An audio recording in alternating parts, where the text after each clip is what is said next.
Et nous nous retrouvons donc pour échanger avec notamment celui qui s'est annoncé depuis hier, Teddy Gandigbe, bonjour. Bonjour Tanguy. En face de vous, Franck Aounou qui nous a manqué quelques 2 jours. Franck, bonjour. Bonjour Tanguy. Et on va commencer déjà par cette mauvaise nouvelle qui a frappé encore, je dois dire, le Bénin. Hier, la nation perdait encore un autre fils à une position importante dans la République. Le préfet du jour est décédé. Firmin Couton n'est plus, Franck.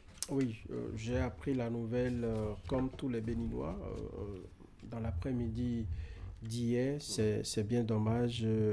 Le préfet Couton, qui était toujours en poste lorsqu'il a été fauché par la mort, je pense qu'en l'espace d'une semaine pratiquement, nous avons perdu deux valeureux fils de la nation. C'est énorme pour des personnalités de ce genre qui ont de l'expérience et qui ont quelque chose à léguer aux jeunes en termes de parcours, en termes d'expérience, en termes disons, d'acquis, qu'ils s'en aillent ainsi. Je pense que ça fait un peu trop et c'est dur pour notre nation. On m'a dit, ou j'ai lu plutôt que c'est à la suite d'une crise qu'il a eue. Eh bien, ça fait, enfin, ça me fait poser beaucoup de questions lorsque, bon, on est obligé d'être au four et au moulin, ainsi de suite. Parfois, il y a des détails que l'on occulte, notamment sur sa santé et tout. Je ne dis pas que c'est forcément le cas, mais lorsqu'une crise survient et que vous passez de vie à trépas, c'est qu'il y a eu certainement, bon, des détails qui ont échappé, mais on aurait souhaité qu'il reste encore là pour le temps qu'il a passé à son poste. Eh bien, moi, c'est des gens que j'appelle, disons, des monuments parce qu'ils ont toujours quelque chose qu'ils ont eu à prendre à leur position actuelle et qu'ils pouvaient partager avec leurs collaborateurs, avec des gens qui vont les approcher demain. Mais ils partent avec toute cette expérience-là. C'est bien dommage. On ne peut rien du tout. C'est ainsi que la vie, elle est faite. On va souhaiter que leurs âmes reposent en paix. Avant lui, le ministre Yves Chabi-Kwaro, qui s'en est allé, qui sera inhumé le week-end prochain. C'est pas des nouvelles que l'on souhaite pour sa nation en tout cas. Teddy. Je pense que c'est évidemment avec beaucoup de consternation que nous avons appris la nouvelle hier, effectivement, qu'une autorité de ce rang, nous sommes d'accord, se retrouve à nous quitter dans la peau d'escampette. Franchement, c'est touchant. Et comme l'a dit Franck, enfin, avant lui, il y a quand même une autre autorité qui est partie aussi, l'autorité ministérielle en charge bien sûr de l'enseignement secondaire. Et honnêtement, je pense qu'on doit quand même prendre des dispositions, ne serait-ce que pour leur sécurité sanitaire. Parce qu'en réalité, ils sont pour la plupart du temps dans des missions, on est d'accord, soit dans le fond du pays ou à l'extérieur. Mais ils perdent rapidement de vue qu'ils ont une santé Ouais, sérieusement, à ce niveau-là, on peut avoir très peu de soucis pour sa santé. Bon, c'est possible, hein, c'est Oui. bien possible. Et donc, on doit quand même essayer de voir. Parce qu'on dit que c'est des suites d'une crise qu'il est parti. Qu'est-ce qui a pu causer cette crise? Qu'est-ce qui était à la base? Personne ne pourrait le dire si ce n'est pas peut-être une autopsie qui viendrait nous clarifier les choses. Mais si on parle de crise, c'est côté santé. Et donc, il va falloir forcément que des dispositions soient prises pour qu'en son temps, pendant qu'ils sont soit au fou et au moulin, en mission, par-ci, par-là, qu'on veille quand même sur leur santé, le temps de quand même leur garantir qu'ils resteront et nous permettront de faire quand même, je vais dire, nous permettre du moins de faire beaucoup d'œuvres au plan politique et tout, voilà. Au-delà des deux, on a quand même des mauvaises nouvelles depuis le début de l'année qui doivent nous poser beaucoup de questions. Ouais. Ça a commencé déjà avec cette attaque au triple point ayant causé, je crois, 28 morts. Puis après, l'accident de Dassa avec 8 morts. Exactement. L'explosion à Kpakpa, 8 morts aussi. C'est On inquiétant. a eu cette agression dans un village de Kalalé avec à la 6 morts. 6 morts. J'ai l'impression que 2026, ça démarre fort avec nous, hein, Franck. Oui, 2025, ça démarre fort. 2025. Vous savez, sous nos cieux, on vous dira que ce qui veut bien se passer après, ça commence un peu mauvais. C'est vrai, mais honnêtement, c'est déjà beaucoup trop que des fils des bras valides tombent comme ça disons, par série. On a parlé de triple point, l'attaque qui a eu lieu là-bas, à Yelawadje, où les gens continuent de traîner peut-être encore des séquelles. Parce que j'ai écouté un habitant des lieux qui a dit que plus rien ne sera comme avant. À Yelawadje, c'est par exemple un quartier où c'était la joie, c'était la convivialité. Et bien, dès que ce drame est survenu, tout a changé, tout a basculé. Vous avez parlé de ces deux personnalités, mais avant eux, il y a encore nos artistes qui sont partis. Avant lui, Praouda qui est parti. Semevo est parti. Beaucoup d'autres personnes. Et n'allez pas compter ceux qui meurent en silence.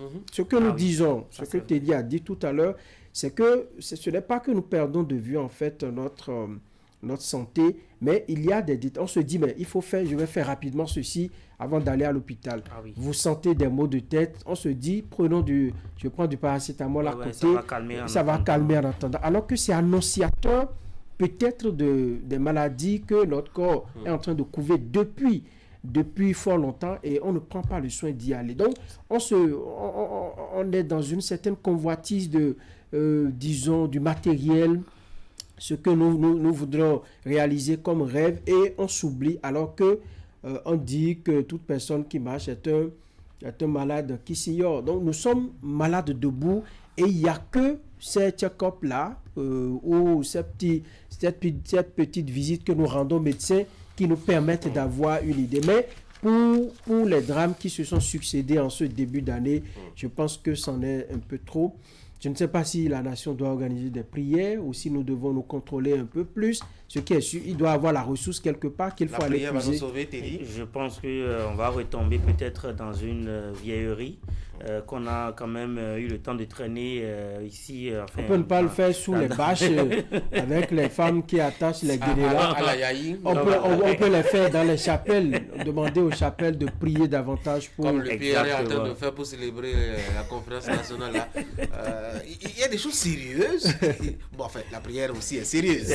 Oui, bien sûr. On peut toutefois quand même penser à ce côté aussi, parce qu'effectivement, l'homme debout ne maîtrise pas forcément tout. Il y a au plan spirituel, il y a plein de choses que nous ne maîtrisons pas et que nous ne cernons pas tout de suite, et qui arrivent quand même. Donc, on peut toutefois envisager, organiser quand même des séances de prière dans les différentes chapelles que nous connaissons pour pouvoir annuler ces sorts-là qui sont en train de tomber, parce que on ne va pas perdre de vue que déjà même au début de l'année, voilà, le TOFA, pour ne pas y revenir, a déjà prédit beaucoup de choses dans ce sens, effectivement. Et je me pose la question de savoir si c'est parce que les sacrifices qui devraient être faits entre temps, tout ce qu'on devrait observer, est-ce que c'est parce que ce n'est pas encore fait qu'on est en train de... En tout cas, officiellement, on a appris que les Bokonos se sont donnés à l'exercice. Mais logiquement, qu'est-ce qui fait qu'on assiste à tout ceci? Franchement, c'est beaucoup de questions qu'on se pose. Il va falloir que le côté spirituel également, qu'on soit regardant là-dessus. On est en République, on va pas parler de Jésus, de Mahomet ou de Bouddha. On peut appeler tout le monde. On peut appeler tout le monde. Tout le monde est appelé à la rescousse. Mahomet, Dieu, tout le monde, pour qu'on prie. Chacun prie à sa façon pour la nation. Oui, mais si c'est tout naturel ce qui nous arrive, qu'est-ce que la prière pourrait nous faire? Et quoi? La question de sécurité, par exemple, avec ces attaques terroristes, c'est tout naturel. On n'a pas besoin d'égorger un poulet pour arrêter ça ou de prier Jésus-Christ. Non, mais pour arrêter ça, il faut équiper les soldats, il faut les former, il faut leur donner du matériel. C'est trop banal, c'est trop facile. Ah bon? C'est trop facile de le dire ainsi. Le côté spirituel compte pour beaucoup. Ah ouais? Oui, dans l'affaire, ça compte pour beaucoup, parce que avant que les actes physiques n'interviennent, on est d'accord, il y a beaucoup de choses qui se passent dans le spirituel qu'on ne maîtrise évidemment pas. Et donc, il va falloir forcément que, quelque part, on puisse quand même trouver le juste milieu, ne serait-ce que appeler les chapelles, que ce soit les vaudouisants, que ce soit les chrétiens, ou les musulmans, ou encore disons, tous ceux-là qui sont dans soit le bouddhisme et tout ce que nous connaissons. Il faut qu'on les appelle, qu'ils commencent déjà par poser quand même des actes spirituels. Ça peut quelque part régler un certain nombre de... Oui, mais qui les appelle? Je rappelle encore que nous sommes en République. Ce n'est pas le chef de l'État qui va venir les faire asseoir. Ce n'est pas non plus le président de l'Assemblée nationale qui va les appeler. Ce qui est curieux, c'est même que de leur part, il y a un silence total. On peut même s'auto-saisir au niveau des chapelles. C'est ce que je dis. Oui, ça devrait être même le cas. Et je sais que ça se fait déjà. Maintenant, quand on dit il faut solliciter ces chapelles-là pour prier, c'est pour intensifier davantage. Lorsque nous disons par exemple que c'est tout naturel, les attaques qui arrivent, mais lorsque vous priez, et moi j'ai la ferme conviction quelqu'un qui met chez lui des produits explosifs est très dangereux. Aucune prière ne va l'empêcher.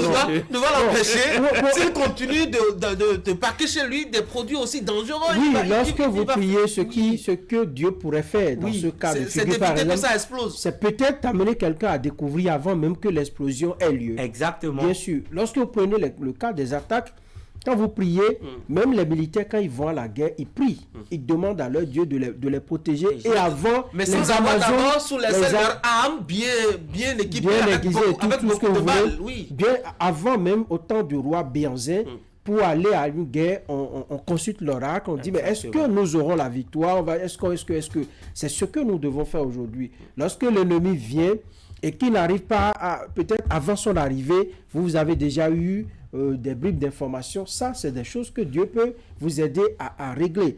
Pourquoi même les djihadistes, quand on les abat, vous retrouvez des amulettes sur eux, ça veut dire que eux-mêmes... Parce qu'eux, ils sont conscients qu'ils vont à la guerre. Nous aussi, nous devons être conscients que nous allons à la guerre. Donc, avant d'envoyer les militaires là-bas, il faut qu'on consulte le phare alors. Ou qu'on égorge un mouton. Je ne sais pas si ça va se faire de la même façon qu'aujourd'hui. Autant jadis, autant de nos rois, c'est ce qui se faisait. Mais aujourd'hui, chacun peut prier. Retrouver une autre formule. On peut retrouver une autre formule. Chacun, si vous êtes musulman, vous faites votre prière matinale avant d'engager, de vous engager dans la journée. Si vous êtes chrétien, ça se fait pareillement. Il y en a même qui gardent leur chapelet sur eux avant de partir, c'est dans leur poche. Ouais. Ils gardent même le Coran et ils sont conscients qu'ils vont revenir pour leur famille. Et ils disent à leur famille, moi je reviendrai, je ne vais pas périr. Et ils reviennent. Ça veut dire que tout est question de foi. Maintenant, lorsqu'on laisse tout cela, vous avez vu tout ce qui a suivi, on a dit qu'il y a eu une défaillance et tout. Lorsque vous ne prenez pas les dispositions qu'il faut et que vous vous contentez vraiment de prière, c'est pour dire que les deux... Est-ce qu'il ne faut pas d'abord accuser l'homme et sa négligence plutôt que de commencer à invoquer Dieu qui certainement a beaucoup de choses urgentes à prendre en compte. En fait, c'est vrai qu'il y a des problèmes qu'on doit régler au plan humain dans la région comme dans la sous-région, c'est vrai. Sauf que en son temps, il faut quand même prendre des dispositions qui pourraient permettre la facilitation du règlement de ces problèmes. C'est très important. Et ça, ce n'est qu'au plan spirituel qu'on pourra régler ça. Sinon, on ne pourra quand même pas, je prends un exemple très banal, on ne peut pas quand même aller chercher à aller régler le problème qui nous oppose peut-être au Niger ou au Burkina Faso en allant comme ça, tout de go, tout comme si de rien n'était, et puis voilà, on va en terrain adverse et puis on parle de façon péremptoire, et puis non, c'est pas possible. Il va falloir forcément que sur le territoire, qu'on prenne des dispositions. Et moi, je suis en train de faire comme ça un clin d'œil au pouvoir central. Ils peuvent le faire parce que c'est leur devoir pour la sécurité de cette nation. On parle de perte en vies humaines. Hein. C'est de ça qu'il est question. 36 morts par ici, 6 morts par là-bas. C'est les citoyens qui sont en train de partir. Et donc, il va falloir forcément on fasse la convergence des forces spirituelles de toutes les religions possibles et on doit pouvoir y aller. C'est possible. C'est bien possible, Tanguy. Bon, on verra bien en tout cas. On n'est pas décideur, on explore tous les aspects possibles. Bon, celui qui a confiance en son Coran, tant mieux qu'il s'accroche à son Coran. Si celui qui a confiance en la Bible, il croit fermement, qu'il prenne sa Bible. Et celui qui a confiance au sang de poulet qui peut couler sur son toléba pour le protéger, ça peut régler quelque chose, tant mieux. Mais déjà, il faut commencer à son propre niveau à prendre des dispositions parce que les accidents, ce n'est pas la prière qui l'évite. C'est la prudence sur la route qui l'évite. Quand vous êtes fatigué, vous garez, vous dormez. Je crois que c'est cette disposition humaine qu'il faut prendre d'abord avant de commencer à demander à Dieu d'avoir une petite attention à notre Lorsque vous retrouvez sur un tronçon comme celui de Cotonou à Kassato, où il n'y a pas du tout la lumière, Voilà, pas c'est les pareil, temps il faut de nuit, commencer. pas les temps de Je nuit. serais surpris que le maire appelle à une prière parce qu'il y a trop Non, d'accidents sur la route. Là, ce n'est pas une les question de prière. responsabilités sont partagées. Mettre les L'État lampadaires. doit agir. Je ne sais pas si c'est la mairie dit que c'est l'État dit que c'est... Bon. On ne comprend plus grand-chose dans cette affaire. Et donc, il faut réparer, il faut mettre les lampadaires et il faut demander aux citoyens de rouler à une beaucoup de vitesse prudence. avec beaucoup de prudence. Voilà. Moi, j'ai vu ces derniers temps des impacts d'accidents, enfin, d'après-accidents un peu partout sur le tronçon. Ça m'inquiète sérieusement. C'est une voie très saccagée. à Oui, cause très des- saccagée. des Et impacts d'accidents. ça n'offre plus aucun Allez. décor en termes d'infrastructure routière. On va parler maintenant de notre alala politique. Le chef de l'État qui a reçu lundi le comité de pilotage de l'opération d'audit du fichier électoral. Le temps, en tout cas, quand on suit le chef de l'État sur Canal 3 Bénin, il était très conciliant, très calme et surtout très ouvert. Teddy, vous avez été surpris? Non, pas du tout. Pas du tout parce que je pense que c'est quelqu'un qui pratiquement n'a plus rien à perdre, encore moins rien à gagner. Ah oui, sérieusement? Ben oui. Il a encore 12 mois à gérer le pays. Ben oui, ben ok, il est quand même presque à la fin de son deuxième quinquennat qui, d'ailleurs, devrait être normalement et logiquement le dernier quinquennat qui qui est va. Qui est Qui est Qui est le dernier? Il ne faut pas se Il n'y mettre le a doute dans pas le... de doute, ça. Il y a pas de- réalité. Et lui-même, Oui. il a dit. Si on s'en tient bien sûr au texte, voilà, parce qu'on ne sait jamais ce qui peut arriver. Mais ce qui est sûr, Rien ne je mets des devrait- réserves parce que, voilà, à tout moment, tout peut se passer. Et donc, il est quand même à son dernier quinquennat, le tout dernier d'ailleurs, et se mettre dans cette posture où il est très, enfin, vraiment ferme, rassurant, ça n'inquiète guère, ça n'inquiète personne. Et ce qui, moi, m'a le plus touché dans sa rencontre avec ce comité de pilotage, c'est qu'il a tenu quand même des propos bien surprenants. Hein. Il disait qu'on ne doit pas percevoir cet audit comme, disons, je vais le citer carrément. Il disait que l'audit ne devrait pas être perçu comme un moyen de remettre en question le code électoral, encore moins de susciter encore d'autres débats autour des réformes institutionnelles. Voilà. Moi, quelque part, ça me fait un frisson. Pourquoi? Parce que je me suis dit, ben écoutez, pourquoi est-ce qu'il en est arrivé à se dire ben, qu'on ne doit pas percevoir cet audit comme étant, disons, un moyen pour remettre encore en question, disons, les réformes qui sont en cours. Si lui n'a plus rien à perdre, c'est que tout le monde est... Enfin, on peut se permettre quand même de trouver d'autres moyens pour aller toucher ce qui n'est pas bien ou ce qui semble ne pas être bien. Il est en train de dire qu'il ne faut pas trouver dans cette occasion une opportunité de réveiller les vieilles querelles. Le débat sur le code électoral est un débat totalement et complètement différent du débat sur l'audit du fichier électoral, Franck. Et d'ailleurs, les opposants qui ont lancé ce débat n'ont pas fait d'amalgame. Ils ont pris leur bâton de pèlerin et ils sont allés vers des partis politiques pour dire nous voulons voir clair. Nous voulons un fichier électoral débarrassé de tout tordu, débarrassé d'ambiguïté. Alors, je pense que les propos du chef de l'État, c'est une suite logique. Lui, il dit au plan politique, les réformes qui ont été engagées pendant ces 2 mandats qu'il a fait à la tête du pays, ces réformes sont irréversibles. Et il l'a souvent martelé. À cette rencontre, il a dit, voilà, il a accédé à ce qu'ils ont demandé, à ce projet-là, parce qu'il y trouve de la pertinence. Pour lui, le débat autour du code électoral, parlant des taux réunis par les partis politiques, tout ça c'est du passé. Il faut aller maintenant de l'avant. Et donc, moi, rien ne me surprend dans ce que le chef de l'État a dit. On ne doit pas perdre de vue le fait qu'à l'opposition, par exemple, il y a une sorte d'injustice qui a été, enfin, qui est faite dans le lot de cette réforme qui est en train d'être entamée là. Oui, ça c'est aux acteurs politiques. Moi, je pense que c'est aux acteurs politiques d'ouvrir le débat à l'Assemblée et de le faire. Maintenant, lui, pour le chef de l'État, eh bien, le code a été voté à l'Assemblée nationale par des députés et donc doit être applicable. Et il a dit que ça renvoie tous les partis politiques à une compétition.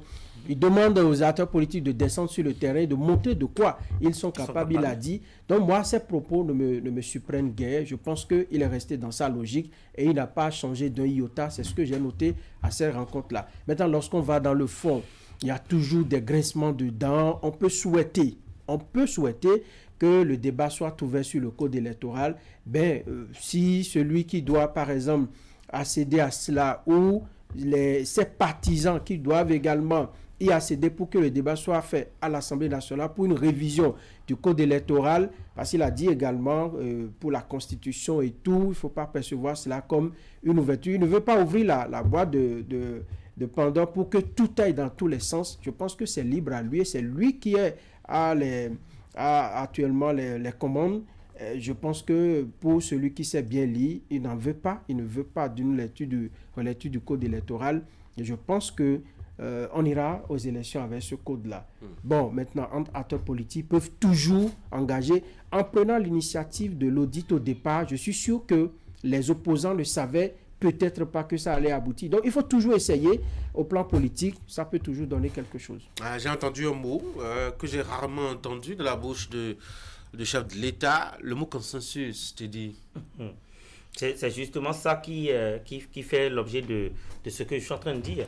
Il n'a pas, enfin moi j'ai l'impression que dans ses propos, il n'est pas disons, dans cette posture de la conciliation, du consensus, et c'est ça qui est inquiétant pour quelqu'un qui est à la fin de son tout dernier mandat. On est d'accord. Moi, je pense que en fait, il aurait pu laisser le débat très ouvert. On est d'accord, et permettre quand même, s'il y a lieu ça va faire de l'amalgame. Si on est en train de parler de corriger le fichier, enfin pas corriger, de regarder si c'est propre ou pas le fichier électoral, et que quelqu'un vient mettre code électoral dedans, ça va faire un gros bruit et personne ne s'entendra. Bon, c'est possible que ça fasse un gros bruit comme vous le dites. Sauf que on peut quand même toutefois voir de plus près ce qui se passe. En réalité, comme je l'ai notifié tout à l'heure, il y a une partie quand même qui se sent marginalisée dans l'affaire.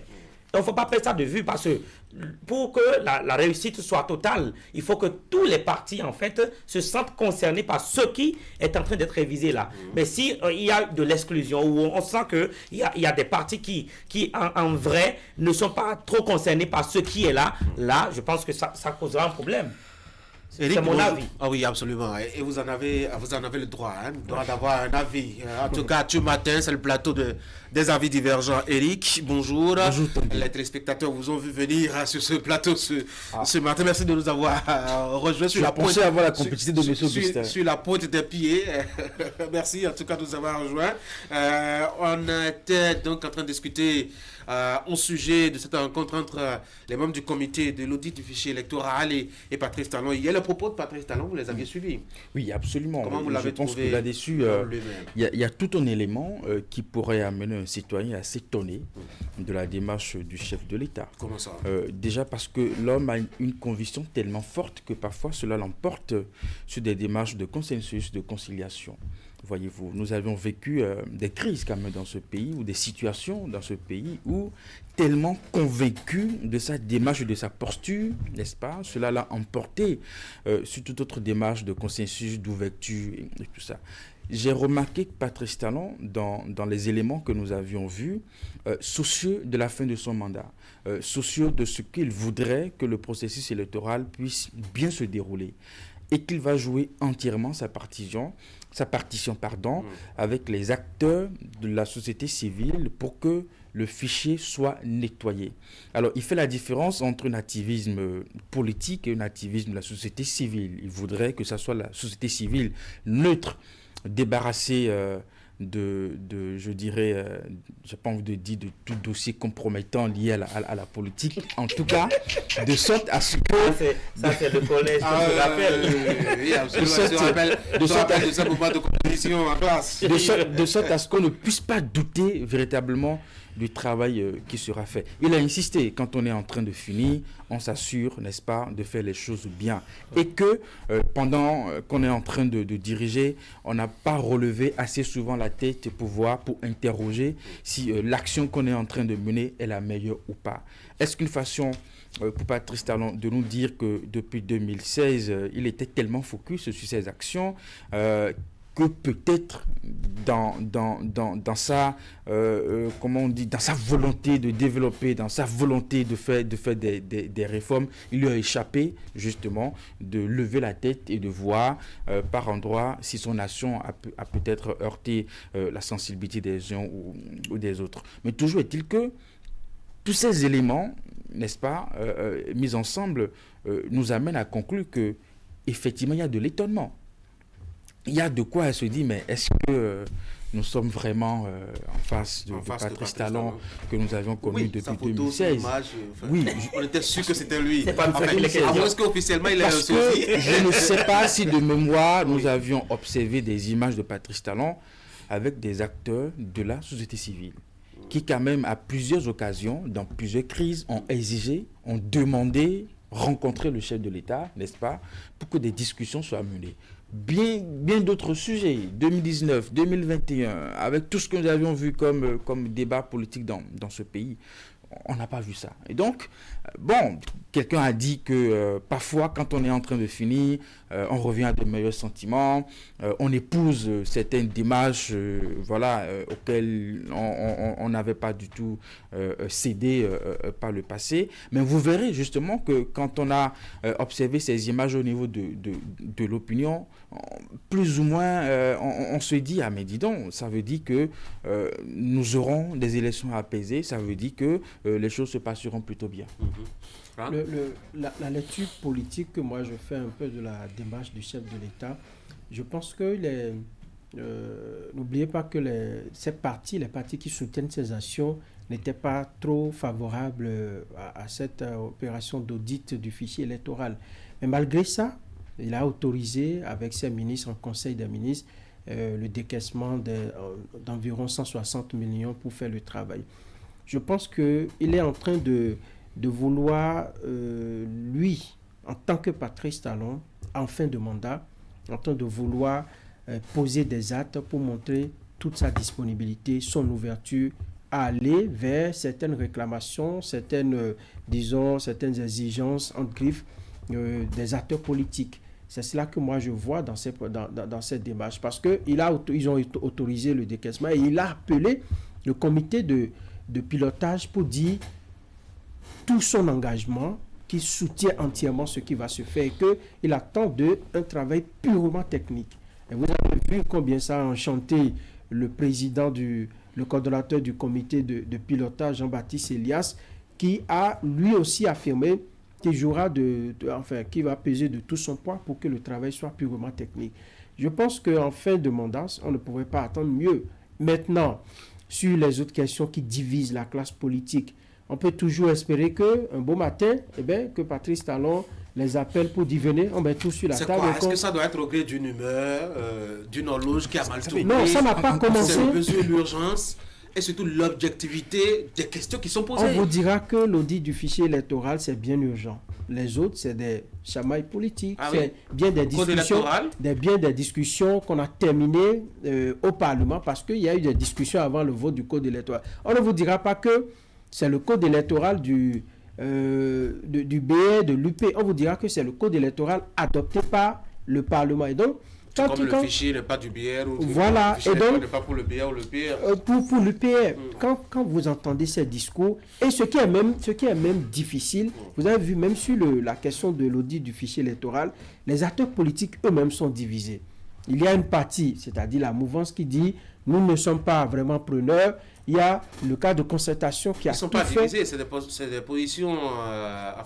oui, si vous voulez regarder... Ils sont l'intérêt, oui, regardez, qu'on le veut ou non, ils ne sont pas sur le même diapason. Et donc, chacun tire le drap de son côté. Et lui, il est venu, il a tranché, il dit, il faut y aller, il faut... C'est quand même curieux, non, Eric, que les partis qui soutiennent son action disent, bon, écoutez, si on doit regarder le fichier, allez regarder. Nous, on a beaucoup de prières à faire dans les églises et autres. Et que lui vienne, octroie environ 60 millions, et puis reçoivent... dans les conditions qu'on a découvert là quand même, le comité en charge de revoir le fichier et de l'examiner, est-ce que ce n'est pas contradictoire au sein de la mouvance? Oui, absolument. Et c'est un élément de confusion. Et j'ajoute sa phrase où il dit qu'il est très enthousiaste n'est-ce pas, d'accompagner ce processus, combien il est content vraiment de jouer un rôle dans l'audit du fichier électoral. Tout le contraire de ce que disent ses partisans, ses partenaires politiques, qui, quand le cadre de concertation est allé échanger avec eux, c'est à peine qu'on les a véritablement, accordé la courtoisie d'expliquer dans le fond leur démarche. En tout cas, pour eux, ça n'est pas la priorité. Bon, après, on peut comprendre que c'est des postures politiques. Mais nous savons que c'est déjà arrivé. Vous savez, pendant qu'au Parlement, on introduisait un test de loi pour la révision de la Constitution, bien que Patrice Talon disait qu'il n'en voulait pas et qu'il n'était pas preneur et qu'il n'accompagnait pas une telle démarche, un député du BR, n'est-ce pas, est allé jusqu'au bout. Voyez-vous, quand bien même il a rencontré à tour de rôle les acteurs politiques au palais de la Marina, cela n'a pas empêché des députés, n'est-ce pas, à prendre l'initiative, n'est-ce pas, d'aller justement au bout de leur manœuvre. Donc, c'est déjà arrivé où on voit un Patrice Talon qui s'oppose peut-être à une démarche ou à une option politique et que des partis politiques ne suivent pas justement cette ligne-là. Et c'est en ce moment que Franck évoquait, on ne pouvait pas espérer mieux. Effectivement, c'est tellement venu que, et c'est là encore on se pose la question, est-ce que nous ne sommes pas en train d'être, de voir le déroulement d'une stratégie politique? C'est-à-dire qu'on crée une ouverture au début, au départ, et ensuite viendra le moment du verrouillage, où à ce moment, on se posera la question de savoir, écoutez, quand il y avait ouverture, on avait tous applaudi. Bon, maintenant, donc, et là encore, on se pose des questions. Parce que c'est tellement facile, en tout cas, la façon dont nous voyons les choses se dérouler. Vous n'en revenez pas du tout. Oui, absolument. Parce que, écoutez, ça fait quand même plusieurs années que nous sommes là, que nous vivons un certain nombre de situations dans le pays. Et quand le Conseil des ministres décide d'appuyer de ceci, bon voilà. Donc, ça n'arrive pas assez souvent. Donc, est-ce que aussi, parce que Patrice Talon a dit qu'il va peser dans le choix de son candidat, qu'il va peser dans la succession de son candidat. Et donc, ça veut dire que, bien qu'aujourd'hui, qu'il soit enthousiaste à accompagner le processus d'audit, n'oublions pas qu'il a aussi un match à jouer, n'oublions pas qu'il a un match à préparer, n'oublions pas qu'il va mettre en compétition toute son équipe pour que le match final soit gagné. Donc, qu'on le veuille ou non, le résultat qui sortira de l'audit, il fait partie aussi des acteurs qui vont en compétition, n'est-ce pas, pour que ce fichier soit utilisé pour cette même compétition-là. Et donc, c'est beaucoup de choses à la fois, et c'est peut-être dans la suite des événements qu'on va davantage apprécier la bonne foi du chef de l'État. On verra bien, en tout cas, pour les jours à venir, on se rendra compte si oui ou non. En tout cas, on est dans une sorte de démarche sincère où c'était plutôt bien placé pour répondre à un moment précis.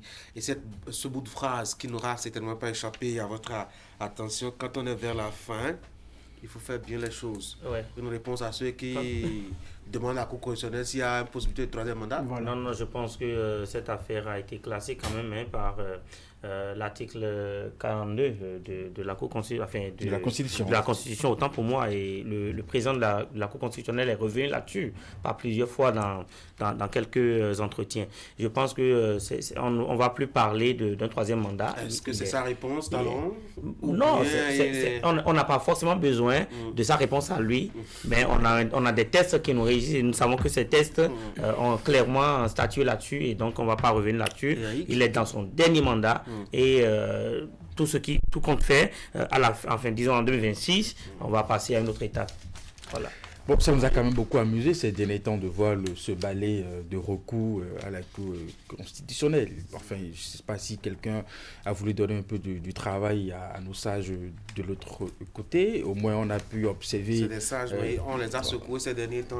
Oui, peut-être que plusieurs citoyens estimaient qu'ils étaient trop au repos, donc il fallait agiter un peu certaines questions. Un recours, oui, voilà. Sinon que nous sommes dans une démocratie. Nous sommes dans une démocratie, nous avons une constitution et toutes les réponses sont là. Donc si quelqu'un pose une question et n'a pas de réponse, il va lire la Constitution et la réponse est là. Et donc ce n'est pas de la bouche d'un chef d'État, n'est-ce pas, qu'il faut imaginer un troisième, quatrième ou un cinquième mandat. Franck? Bonjour à Bertin Corvi, qui a dit que... Bon, il s'est expliqué, il dit que la dynamique va continuer avec ou sans Talon.